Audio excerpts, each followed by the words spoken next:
Olá, eu sou Ana Isabel Jordão e você está no Previdência em 10 minutos. Hoje nós vamos te atualizar acerca dos julgamentos da TNU. A pauta está preparada para o próximo dia 15 de setembro de 2022 e temos bastante temas muito relevantes para o direito previdenciário, tanto para os segurados quanto para os operadores do direito previdenciário. Hoje nós vamos falar um pouquinho sobre cada um deles. Mas antes de falar sobre eles, vamos falar do tema que chegou na TNU. Ainda não temos data, não temos pauta, mas é muito importante que esse tema já tenha chegado, já tenha avançado para a Turma Nacional de Uniformização, a TNU. Este tema é o tema do cálculo da aposentadoria por invalidez. O que acontece hoje no pós-emenda constitucional? A aposentadoria por invalidez hoje ela é calculada com base em 60% da média das contribuições de cada segurado. No momento da sua aposentadoria, quando você não pode mais trabalhar, a sua renda tende a cair, segundo a previsão constitucional na emenda constitucional de 2019. Essa emenda prevê que 60% será a renda. Essa renda será aumentada de 2% a cada ano que ultrapasse o mínimo exigido para a aposentadoria normal, que são 15 anos para mulheres e 20 anos para homens. Então, uma mulher que tenha 16 anos de contribuição, ela terá na aposentadoria por invalidez 61%, 62% da sua média. Se for um homem que tenha 21 anos de contribuição, terá 62% daquela média contributiva. E qual é o questionamento? Tem se questionado, tem se feito um debate acerca da constitucionalidade desta regra, uma vez que antes a gente tinha uma regra que dizia que no momento de aposentadoria por invalidez, no momento da aposentadoria pela incapacidade de trabalhar, o segurado teria direito a 100% da média, ele teria direito, então, a toda a sua média contributiva, sem incidência de fator previdenciário, sem incidência de nenhum redutor. Acontece que com a mudança que está na própria Constituição, essa renda ela fica muito menor, ela fica muito diminuída, ela passa a ser tão somente de 60%. É uma redução muito drástica, de cerca de 40% da renda do trabalhador. Então, por isso tem se discutido a constitucionalidade dessa norma. E isso já chegou na Constituição, através dos recursos manejados pelos segurados, através de seus advogados. Essa é uma discussão muito interessante, que nós precisamos acompanhar de perto toda essa discussão. Tá? Vamos falar agora um pouquinho sobre o PUIL 301, esse pedido de uniformização de interpretação, que é o PUIL 301, que está pautado para o dia 15/9 de 2022. A questão a ser submetida a julgamento é saber se, à luz da exigência de que período de exercício da atividade rural seja imediatamente anterior ao requerimento de benefício ou implemento da idade, ainda que descontínuo. Então, o que se quer provar?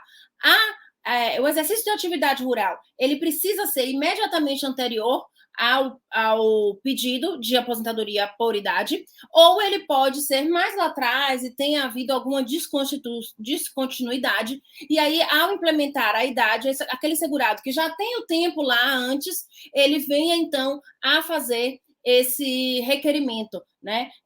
Então, está se discutindo quando é que pode ser comprovada a atividade rural, se precisa ser imediatamente anterior ao pedido administrativo, ao requerimento administrativo junto ao INSS, ou se ele pode ser de um tempo anterior, né? Sendo que precisa se cumprir, então, o mínimo de 15 anos, tanto para homem quanto para mulheres. Essa é uma discussão bastante interessante. Vale lembrar que o Instituto Brasileiro de Direito Previdenciário, o IBDP, atua nesse caso como amicus curiae, através da atuação da professora Jane Lúcia Berwanger, quem, inclusive, certamente fará a sustentação oral desse tema.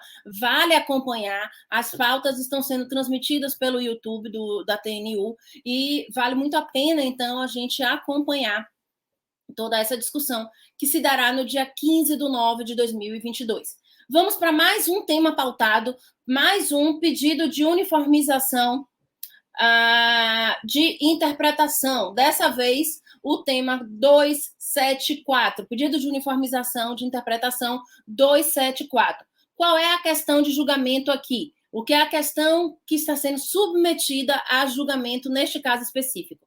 Se é possível a concessão de aposentadoria por invalidez após a análise das condições sociais, pessoais, econômicas e culturais, existindo incapacidade parcial e permanente, no caso de outras doenças que não se relacionem com o vírus do HIV.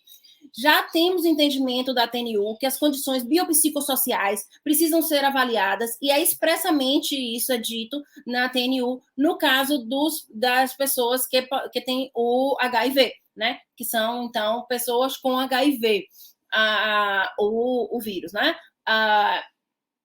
Essas condições biopsicossociais, inclusive as questões da localidade onde a pessoa vem, de onde a pessoa mora, as questões culturais daquele ambiente, daquele espaço, uma cidade maior, uma cidade menor, tudo isso interfere nas condições de empregabilidade, nas condições, então, de possibilidades de trabalho. Lembrando que a gente falou aqui na semana passada sobre a questão da incapacidade não poder ser avaliada exclusivamente sobre o prisma da questão médica, só da perícia médica. A gente precisa abrir um pouco esse fronte, abrir um pouco essa avaliação para que se leve em considerações questões biopsicossociais, né? Como acho que eu comentei aqui, se a cidade é pequena, a cidade é grande, se há empregabilidade, se há segregação, se há algum tipo de preconceito em relação a essas questões, se é uma doença segregadora ou não. Então, tudo isso precisa ser avaliado. Nesse caso, vale lembrar que também temos a atuação do IBDP, a pessoa do doutor André Luiz Moro Bittencourt. Então, André Bittencourt estará atuando, fazendo sustentação oral. Vamos também acompanhar no dia 15. E, por fim, vamos falar do tema, aí, mais uma vez, a baila, a aposentadoria especial, né, que a gente tem tanto discutido aqui em relação à questão dos vigilantes, mas existem muitas outras situações também de aposentadoria especial. Esse caso, ele já foi julgado no dia 23/6, né? No dia 23/6 de 2022, ele foi julgado, porém não houve trânsito em julgado. Deixa aqui desse pedido de uniformização também de interpretação, que é o PUIL 298. Esse pedido de uniformização teve a atuação do nosso queridíssimo Cacá, né, que é o Carlos Domingos, nosso conhecido, então, Cacá, aí um grande professor do direito previdenciário, especialmente na questão da aposentadoria especial, com muita experiência, vasta experiência, então atuou. E qual é a questão aqui que estava sendo discutida? É a indicação genérica de exposição a hidrocarbonetos ou óleos e graxas é suficiente para caracterizar a atividade como especial? É ou não é suficiente? Essa foi a discussão, né, lá naquele momento.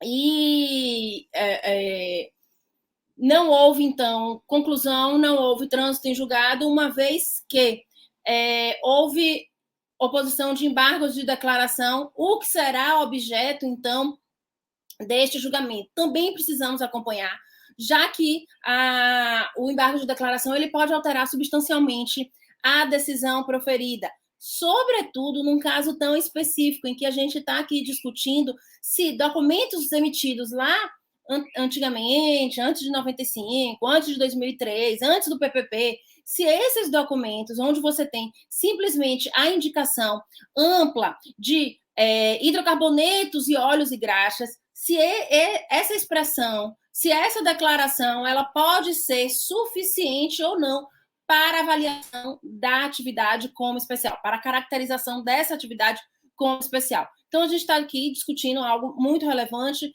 porque a gente diz respeito a uma série de trabalhadores que trabalharam lá nesse período antes de 2003 e que seus documentos já foram emitidos, né? Então, como esse embargo de declaração ele pode mudar substancialmente, no dia 15/9 de 2022, estejamos todos ali acompanhando, então, o julgamento que será na TNU. Essas são as nossas notícias de hoje. Fique ligado, vamos acompanhar todos esses julgamentos na Turma Nacional de Uniformização. E na próxima semana estaremos aqui, mais uma vez, dividindo e compartilhando com vocês notícias sobre o direito previdenciário.